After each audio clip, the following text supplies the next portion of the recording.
जय श्री कृष्णा। कुंभ राशि और कुंभ लग्न तो बहुत इंपॉर्टेंट जा रही है।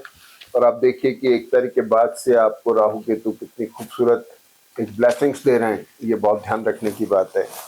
तो राहु केतु ने वैसे भी आपकी जन्म पत्री को, लग्न को बांध रखा है और आपको और फायदा होता दिखाई दे रहा है नए साल में। देखते हैं, सबसे पहले गुरु पंचम भाव में है, वक्री हैं, वर्गोत्तम में है, वक्री हैं और इस समय ये हो गए। इसके बाद में शनि यहाँ पर हैं और शनि मंगल के साथ में कॉम्बिनेशन बना रहे हैं। ये बड़ा स्ट्रांग कॉम्बिनेशन है और आप देखेंगे कि शनि की दृष्टि भी यहाँ पर है और गुरु की दृष्टि भी यहाँ पर है। तो ये धनु राशि के जो स्थान है जहाँ पर 3 ग्रह हैं, ये बड़ा एक्सप्लोरिंग है, बहुत एक्सप्लोर कर रहा है ये कॉम्बिनेशन। तो यहाँ पर बुध मंगल हालांकि अस्त है, शुक्र भी अस्त है यहाँ पर, लेकिन फिर भी ये कॉम्बिनेशन बहुत एक्सप्लोरिंग है और ये आपको थोड़ा एनर्जाइज कर रहा है। थोड़ा सा आपके कहना चाहिए कि हेल्थ के अलावा खासतौर पे केतु की दृष्टि जो है मंगल के ऊपर, सूर्य के ऊपर, खांसी जुकाम की परेशानियां होना, कफ कोल्ड का इन्फेक्शन, टूथ प्रॉब्लम होना या ब्लड प्रेशर, शुगर, थायराइड के लोगों के लिए थोड़ा, इन सब के अलावा ये बहुत अच्छा कॉम्बिनेशन है जो आपको थोड़ा एनर्जाइज करके कुछ देना चाह रहा है। प्रोफेशनल पार्ट पे चेंजेस ला रहा है, आपके मैरिटल और बिजनेस रिलेशनशिप को थोड़ा सा स्टेबल करने के मूड में है, अपार्ट फ्रॉम ऑल इरिटेशन जो अभी तक चल रहे हैं या पिछले वीक में चलते रहे। देखिए, सबसे खास बात क्या है कि सबसे पहले 29 तारीख को चंद्रमा मीन राशि में रहे, तो मीन राशि में चंद्रमा एक रिडिफाइनिंग मोड बना रहे हैं, यहाँ पर शनि के साथ बैठे हुए हैं, लेकिन मंगल के साथ में जो एक्सप्लोरिंग है, कॉम्बिनेशन बनने से चंद्रमा स्ट्रेंथ है चंद्रमा के अंदर। चंद्रमा 6 लॉर्ड है, अपने लाइबिलिटीज को लेके, डेट्स को लेके, ऑब्स्टिकल्स को लेकर के थोड़ा कंसर्न है। मंगल की दृष्टि है, ऑब्स्टिकल आ रहे हैं प्रोफेशनल बिजनेस के, इनको लेके थोड़ा सा है। कुछ थोड़ा मैरिटल और बिजनेस रिलेशनशिप को लेकर के भी थोड़े से आपको चीजें दिखाई दे रही हैं। शनि चंद्रमा की अष्टम पे दृष्टि ये थोड़ा सा ट्रेवल कराती है सॉरी, तो ये ट्रैवल प्रोन हो गया। हो सकता है ईयर एंड है आपका, तो थोड़ा एक प्लेजर ट्रिप पे आप निकल जाएं, ये भी पॉसिबल है। इसके बाद चंद्रमा जो वर्गोत्तम में है, शुरुआत ही आपकी बहुत वर्गोत्तम से हुई है, बहुत अच्छा वीक शुरू हुआ है जो 7:41 तक चंद्रमा मीन राशि में वर्गोत्तम में, फिर ये चंद्रमा मेष राशि में आ जाते हैं। मेष राशि तीसरी राशि हुई, आप देखेंगे यहाँ पर केतु की दृष्टि है, थोड़ा इरिटेटिंग है लेकिन यहाँ पर चंद्रमा दिन में 1:15 तक वर्गोत्तम में रहते हैं, तो वर्गोत्तम चंद्रमा की स्थिति ऐसी होती है, इसमें आप नई शुरुआत कर सकते हैं, कॉन्ट्रैक्ट साइन कर सकते हैं, इसको एक नई मुहूर्त के तौर पे अपन देख सकते हैं। इसके साथ में एक बड़ा एपिसोड और होता है जो बड़ा ध्यान रखने की चीज है कि बुध यहाँ से शिफ्ट हुए वृश्चिक राशि से और धनु राशि में आ जाते हैं। और बुध का यहाँ आना बड़ा इंपॉर्टेंट एपिसोड ये होता है कि अब आपका सोच विचार जो है वो आप थोड़े से डिसाइसिव होने के मोड में आ रहे हैं, चेंजेस की तरफ आ रहे हैं।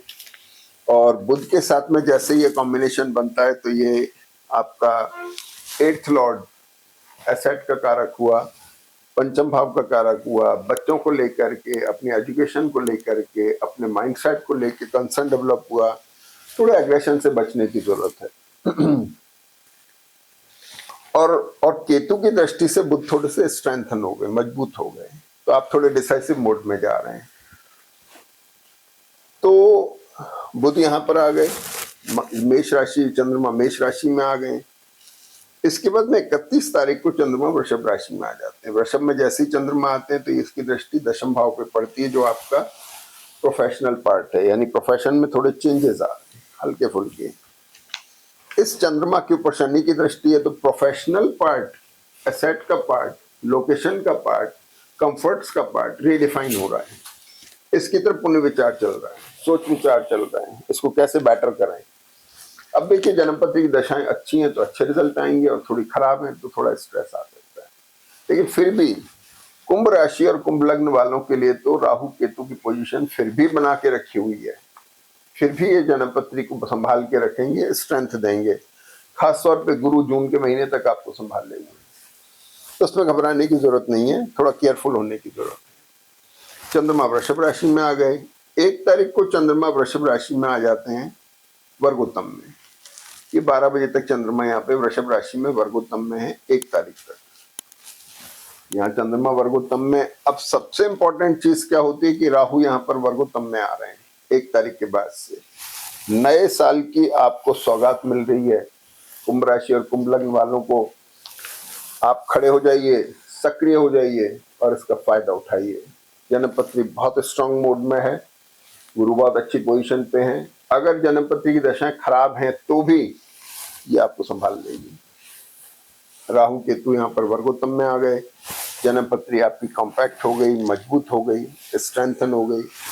गुरु की दृष्टि थोड़ा सा हार्मोनल चेंजेस लाती है। पुरुषों में जैसे गैस्ट्रिक प्रॉब्लम हो गई, महिलाओं में दूसरे हार्मोनल चेंजेस आते हैं, सिर दर्द वगैरह हो गए, इस तरह की चीजें आ सकती हैं, थोड़ा ध्यान रखने की जरूरत है। तो ये हो गया, यहाँ पर राहु बदल गए। अब 2 तारीख को चंद्रमा मिथुन राशि में आ गए।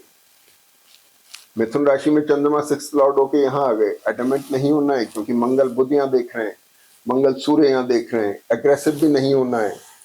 राहु देख करके इरिटेट कर सकते हैं, डिससेटिस्फेक्शन ला सकते हैं, स्ट्रेस दे सकते हैं। थोड़ा बैलेंस बना के रखने की जरूरत है।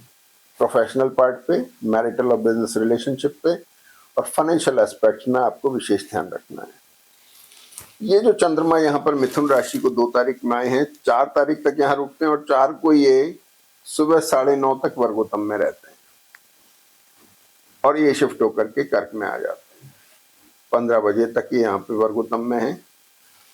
लेकिन अब सबसे इंपॉर्टेंट चीज क्या है कि 2 तारीख को जो चंद्रमा मिथुन राशि में यहाँ आ रहे हैं, इसका कॉम्बिनेशन बनता है जब चंद्रमा और बुध आमने सामने होते हैं तो ये ऑल ऑफ सडन कॉम्बिनेशन है जो ऑल ऑफ सडन एकदम चेंजेस लाता है।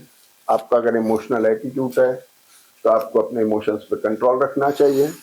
एक्सपेंसेस हो गए, आपके प्रोफेशन का पार्ट हो गया, मैरिटल और बिजनेस रिलेशनशिप का हो गया, बच्चों को लेकर के हो गया, आपको थोड़ा केयरफुल रहने की जरूरत है।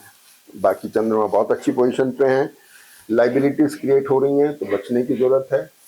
बाकी इसका पूरा फायदा उठाइए। हमारी शुभकामनाएं।